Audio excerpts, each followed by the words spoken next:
Welcome to my series where I profile unique Airbnb stays. In the last episode, we explored the leafy suburbs and were wowed with a self-built, not-so-tiny home. Well, this week we will be traveling to the beachfront to meet a project manager who oversees a variety of truly one-of-a-kind developments in the area. And we will be walking through the ocean-facing short-term rental that has been called the CPAC.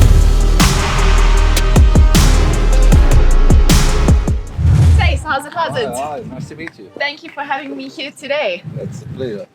Straight off the bat, this is very sleek, it's striking, it's a concrete build. Where did the inspiration for this design come from? We developed it, but it's a client and a friend of ours. They're Belgian by nature. And we developed a product in Franschhoek. We're from Franschhoek originally, and we did a holiday home. And they bought it, Danny Wicks, very nice guy. Developing a project for a friend is always risky. A risk that, in this case, has clearly been worth it. Deciding on the best stand in the estate seemed to be the easy part. But how do you come to consensus in the design? They had no specific idea other than saying it needs to be a small house. Let's not be the king of the castle. It needs to be something that's very specific, set in the dune with a magnificent view. So my wife, she's not an architect, but she's a designer. There's a beautiful spot in New Zealand, and it's set in a very remote part of the island, and it's stuck into a dune, and that's the inspiration to start this.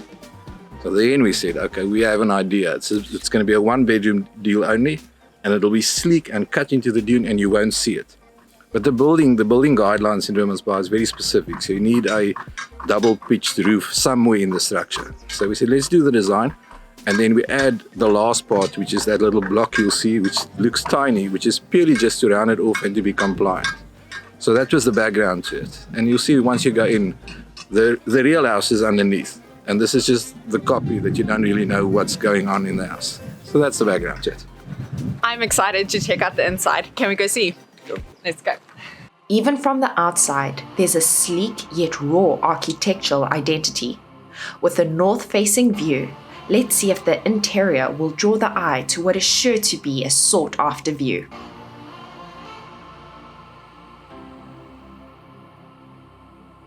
Wow, this is incredible. Oh my goodness. Oh my goodness.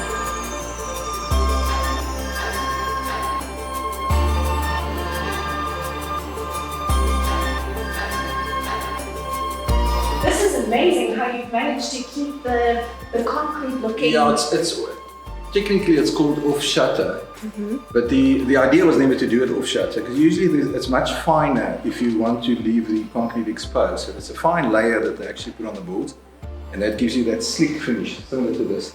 But in this instance, that was never the described look. So once we took off the normal boards, we saw all these imperfections and the ingrains. Said, wow, this could be such a beautiful match if you have this sleek floor and then you have the exposed concrete above it. So it worked out well. Yes. I really think it looks quite natural. We've had a number of guests staying over and clients that say, wow, this looks, it is such a beautiful feature. And I think the nice of it wasn't designed. It's almost by default. It's like nature. You know? Some of the most beautiful issues is not man-made, it's by default. And I think the way the grain actually worked and the coloring, because it's not painted, there's nothing. This is pure natural concrete off a normal used shutterboard. But it's such a detail element that we've had a number of local residents now saying, oh, can we copy it, and what was your formula? There was no formula. So we're quite proud of something that wasn't really done by us, it was just by fluke. Can you talk to me about why you guys chose concrete for the build? And it's just technically that's what the engineer specs. So it's a planted roof. Okay. So the entire house is not concrete. There's just huge elements that's concrete. No, it's not. No, this is normal brick. Okay. It's a normal retaining wall with brick and cavities because it's a retaining structure. And then the top part, it's planted on. So part of the estate guidelines is if you use flat roofs and they over a certain size, and it's congruent with the contours and the dunes, then you're allowed to plant it with panels. So you can actually sneak into the dune and cover your house. But then you need a concrete roof. So that's the background to it. So if you would have a visual from the other side, you would actually see the plants all over the roof from the beach side. And now talk to me about this elegant design that we have downstairs. Everything's open plan. It feels so free and spacious. Yeah, I think that was the idea from day one. It's sort of a lover's retreat for a couple. But the intention was never to have it as a 2-bedroom unit, so it's literally for, I mean, it's not for the shy. And it all integrates one, almost like a big apartment. That was the idea, it was the concept from day one. And the whole idea was keep it as simple as possible, use sleek finishes. Clean lines. Just keep it absolutely as minimalistic as you can without getting that cold industrial feel to it, which is not the look. Yes. What's immediately grabbed my attention as being truly unique is this fireplace. What a hidden gem. Yeah, to me, it was actually in the design on day one. And when we started the build, we said, well, obviously you're going to need fireplace somewhere, and it wasn't supposed to be here. So there's a braai on the outside. So we said, well, if we can use the same space and the same chimney flue, then it is the perfect place as you enter. Nice art and a fireplace. And it's a winner. It really works so well. It feeds into the bedroom, into the living room, and the surprise factor from downstairs. It really is that golden thread that just pieces all of the rooms together. The system is sufficient to actually create warmth in the entire body. Right through winter, when we've gone through winter and it's been cold, we have no other heating system. No underfloor heating, nothing. No heater somewhere, absolutely nothing. Just the fireplace. And I love the choice of lighting that you guys have used. This is different. It's usually just in the... Yeah, it's usually, it's a little bit more, you need to be so exact if you want to embed it in the concrete. It's just easier to actually maneuver them slightly. So you only allow a little access feed, and then you have some maneuverability to line them up. And it's obviously the look we had from day one. We said this is what we're going to go for. Black on concrete. Yeah. And the staircase, was this quite a mission to build? Yeah, it was very specific. That's the owner's choice. The plan was a normal staircase, and he was so specific. We wanted it as a floating staircase. So it was it's not difficult to pull off, but obviously the engineers had to spec it in detail. And then the whole idea was part of the art is also this zigzag. Stunning. And I also love what you've done here. It makes the space more livable. It's almost like a breakfast nook, if you can use that way. It functions well. It's also sort of a bar, because there's no bars if you want to feed off the fridge. So this is where they congregate and enjoy the views. And then obviously the cabinet making, that's very specific. It's dark, and you could easily think that the undertone wouldn't work. But the elegance and the fact that it's just so smooth and clean and sort of stuck away, it's not dramatically imposed on you. The elements work with one another. I think the balance is the right formula. That's why it works so well. Would you say that this is a bit of a Scandinavian? Yes, it's very much influenced by Scandinavian design, and we're very fond of that.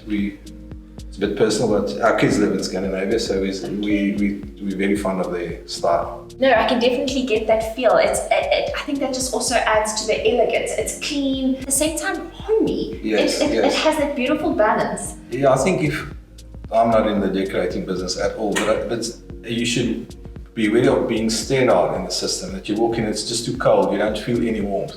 I think part of pulling it off is just to create sufficient colouring and warmth that it does embrace you. Now, Tace, when it came to the budget for this place, what did you guys have in mind? What was it at the beginning, and how far over did you go? Yeah, in fact, we did not go over the budget. Wow. Yeah. That's a first. Yeah, that is a first. Yeah, and it's because it's contractually done. So the client, our friend had a number in mind. We said it's a valuable stand. I mean, these stands cost 5 million, so you can't just do something wrong. So the intent was get it small, but get it detailed. And we had a budget in mind. We appointed a contractor. He stayed within the budget. And every element here was in the budget. Other than something that maybe the client said, just do me a little bit extra. But there was no formal overrun. It's not regular. I mean, we usually have. Yes. We allow for a little bit of an overrun, which is something you didn't really plan for. But we were very blessed on this one. That it did not hurt at all. It's actually pulled off in budget. The exquisite sea views are mesmerizing. And to top it all off, we even saw a whale soaking up some sunshine. The outdoor design of the sea pad are both serene and warm. And as if all of this was not enough, there's a pool placed snug in the side pocket of the home. I wonder what conceptualized the design here. In the initial design, we said, should it be a rim flow, which is obviously the perfect solution. You would like to lounge here, just see blue water and then the ocean almost integrated. But from a technical perspective, and I'm not technical, but the wind is obviously over the ocean in winter and it blows ferociously, 70 kilometers an hour sometimes. Then there would be no water in the pool. So if it was rimming, it would actually lose the water, so the pump permanently battles. So just local advice, the local people said just you're wasting your time with it.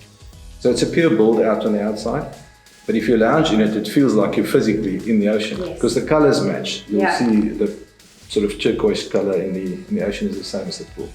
And it's completely wind protected, so something that's critical in our designs is they're north facing. Prevailing wind is a southeasterly, so south is on that side. So this entire house and all it sort of where it integrates with nature and all of this stacks away is protected. There's no wind. So you can always, in summertime, you have an absolute, and it's absolutely beautiful because there's no wind infringing. In wintertime, it's the inverse. Then obviously the onslaught is right on you, but it's winter. Then the fireplace works. Then you don't necessarily chill outside. So we've got a lot of space, and I'm assuming that you guys market this for 4 people? Yeah, 4 people. So we've got the main bedroom downstairs.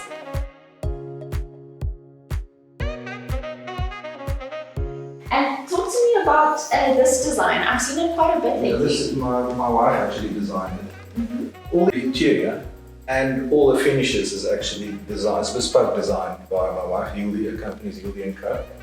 So she designs it into the nth detail, little fine details, the lights, how does it actually work, the closets at the back, the detail of the cupboard, whatever's in the inside. Oh wow, this is actually stunning. Look, there's cupboard space over here. Cupboard space on the other side. So every little detail is then designed and made by a supplier of ours, and we've done 30-odd projects with them, so friendship based.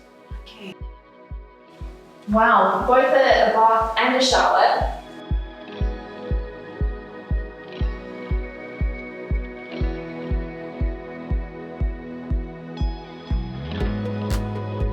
So, and an outside shower for the not so shy. Okay. Because it's private, because there's no one else that's directly next to you. But I mean, there's someone on the beach with good eyesight. Oh, joking, it's unbelievable. How did you get involved with Airbnb?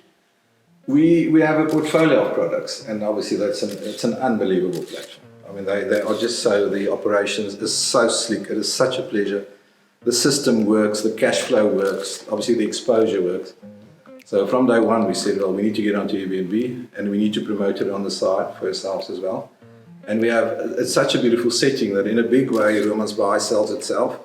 And we just thought if you can bring the clients here and they can see the sunset, I mean, then you've got, it's a winning formula, which is now obviously working for us. And then COVID started and we said, oh, it's such a wrong, the timing is just so wrong to do this. And it was exactly the opposite. Okay. We were just flooded with people that are obviously city slickers and they need to get out. Let's be somewhere where there's no one else. I mean, you can't get further than nowhere else than being here.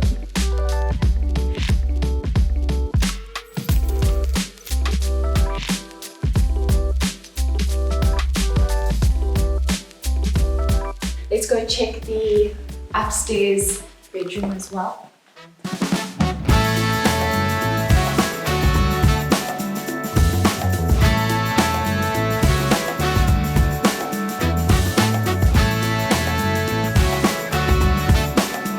This is a beautiful bathroom that they have access to and a stunning room. I love the cupboards, the earthy tones.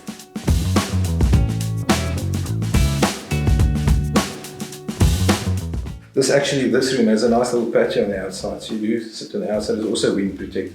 So the people that have come here, what have they found to be most unique about this home in specific? It's the detail. I think if I could sum up the one part, they would say it's the finesse and the attention to detail. And that's what we try. So if it's different, but it's very specific, that we try and say there was every element and every inch was actually thought through.